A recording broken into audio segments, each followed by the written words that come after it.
হাই friends, good morning. কি খবৰ সকলোৰে? আশা কৰোঁ সকলোৰে ভাল। পোনপ্ৰথমে সকলোকে মোৰ তৰফৰ পৰা ৰঙালীপুৰ হিয়া ভৰা আন্তৰিক শুভেচ্ছা জ্ঞাপন কৰিলোঁ। আৰু আমি গৰু গা ধুবলৈ যাওঁতে বোলো এনেই ভিডিঅ' এটা কৰি দিওঁ। মই এনেকৈ ব্লগ বনোৱা নহয় বাৰু।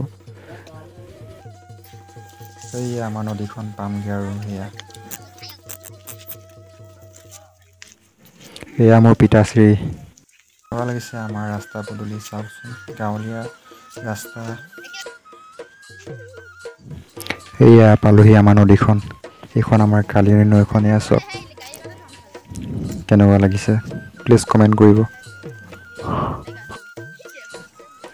সেয়া গা ধুৱাই আছে চাওক, সেইফালে চাওক, সেয়া গৰু গা ধুৱাই আছে। কেনেকুৱা লাগিছে নদীখন, প্লিজ কমেণ্ট কৰিব।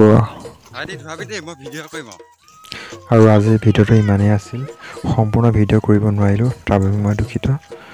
প্লিজ বেয়া নাপাব, ইমানখিনিয়ে দেখুৱালোঁ আৰু যদি আমাৰ কালিয়নী নৈখন ভাল লাগিছে প্লিজ কমেণ্ট এটা কৰি দিব। Bye bye.